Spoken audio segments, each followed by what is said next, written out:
Right now on News 4 at noon, fire on the city's west side.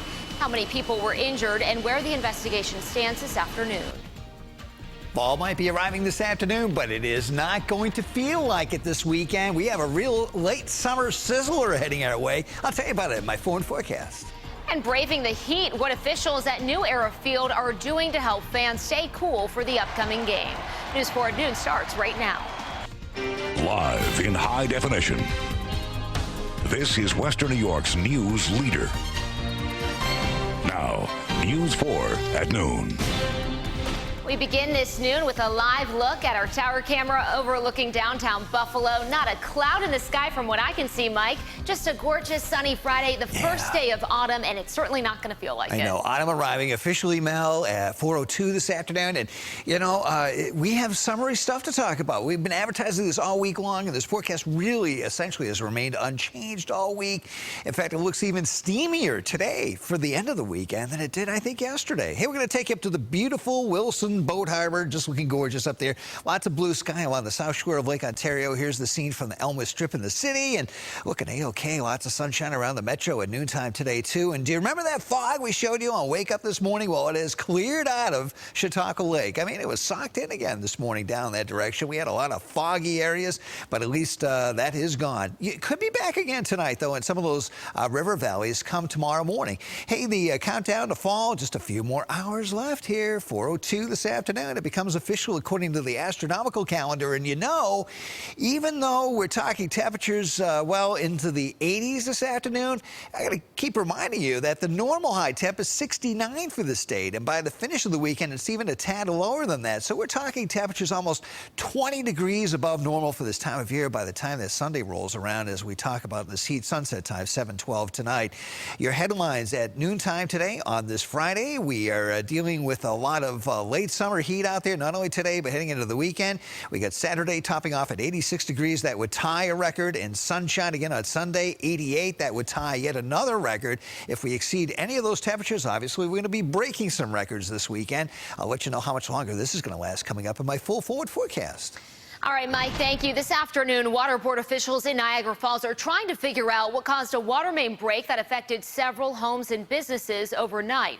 Crews were on scene for hours before stopping the leak. News 4's Angela Cristoforos joins us live in the newsroom with the latest. Angela.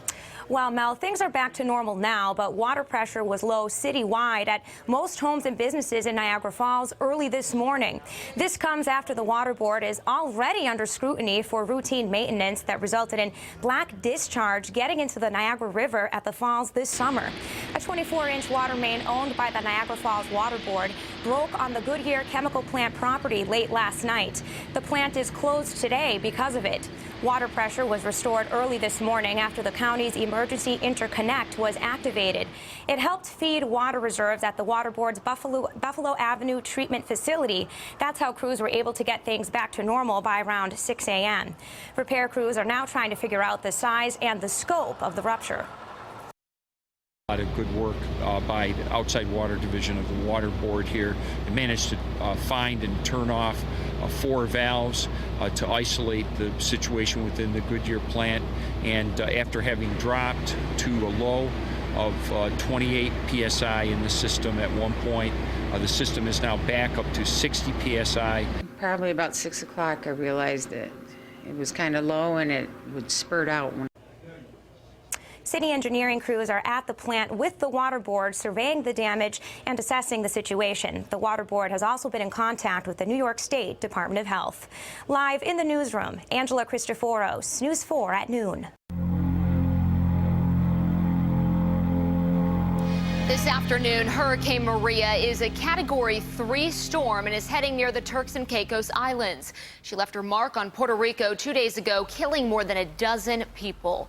Many people are short on food, their homes are flooded, and they're desperate to find loved ones. With no electricity or running water, many families had to grill their food in groups. Forecasters expect Maria to gradually weaken over the next couple of days and stay out of the Atlantic Ocean. Governor Andrew Cuomo is stepping in to help people on the island of Puerto Rico. He took off early this morning from JFK Airport. Governor Cuomo will be joined by a team of specialists to assess the damage of the storm. The U.S. territory is without power and could be for quite a while. Power Authority engineers, translators, supervisors, and even drone pilots will be sent over to help restore electricity. Anything this state can do for Puerto Rico, we will do.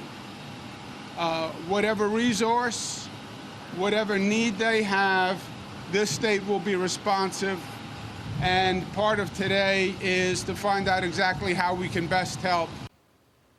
Governor Cuomo says restoring power to the entire island will take some time. He wants the people of Puerto Rico to know they are not alone. Buffalo firefighters are investigating a fire on the city's west side. Flames broke out just before 7 o'clock this morning at a home on Massachusetts Avenue. This is what was left of the home when our News 4 photographer arrived. You see just a charred home there. 3 homes were impacted, causing nearly $500,000 in damage.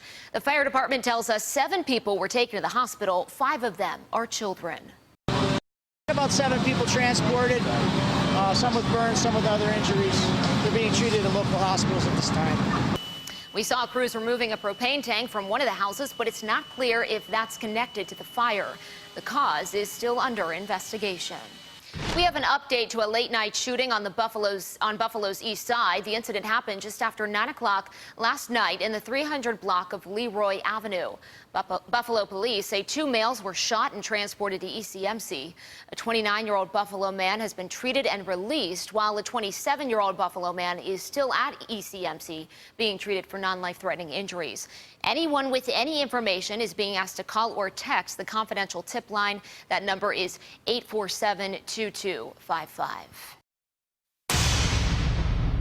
Bills fans fired up for what's expected to be a very hot game and a hot day at the stadium. News 4's Ali Ingersoll is at New Era Field looking at how people are preparing to beat the heat during the Broncos-Bills game this Sunday. Buffalo Bills fans are looking forward to the team heading back home, getting ready to take on the Broncos here on Sunday. Fans are also getting ready for what's expected to be one of the hottest games inside of this stadium. Well, it's looking like it's going to be a hot one. The mercury is supposed to rise to around 88 degrees on Sunday at the time the Bills are charging onto the turf at New Era Field. I don't really want to go out in the heat. And it could be the hottest home game on record since 2002. That game, the thermometers registered 89 degrees. If temps go as high as forecasted, it'll be just the 6th home game heating up to higher than 80 degrees. We want to win, but we also want to make sure fans are going home safely after the game. Andy Major is in charge of making sure fans have a solid home game experience, and he's hoping Bills backers heed the advice they're sending out ahead of the game. The organization is asking fans to stick together, keeping an eye out for these signs of heat-related incidents. We do see a little uptick on heat-related issues, and that's always the concern, is the heat-related issues. So we really wanted to make sure we were out in front of this a little bit and try to get that message to the fans to hydrate, drink some water, drink a lot of water, and enjoy the game. They need to bring the appropriate gear. They need to have a hat, to keep themselves protected from the sun, sunglasses. They need to hydrate with water. They need to drink water, less alcohol. Convenience stores down the street from the stadium are stocking up, getting ready for the influx of fans. It's going to be a crazy one. It's the busiest one because it's super hot on that day. We'll be selling a lot of ice, a lot of water, a lot of beer. Sunday's AFC matchup against the Broncos is sold out, and Bills staff members are saying that could make the temperature inside the stadium hotter than outside. For the most part, though, fans are saying that they'll just suck it up and sweat it out so they can see their Bills hopefully have another win at home. It ain't going to bother me. I'll sweat a little bit more. Once again, the Bills are taking on the Broncos here at New Era Field. Kickoff is at 1 o'clock. If you need a reminder about all of the security procedures, just head to our website, WIVB.com, and click on the Founded on 4 section. Reporting from New Era Field, Ali Ingersoll, News 4. All right, Ali, thank you. Still ahead at noon, Light the Night, where thousands of people will spend their Friday night in support of the Leukemia and Lymphoma Society and how you can take part.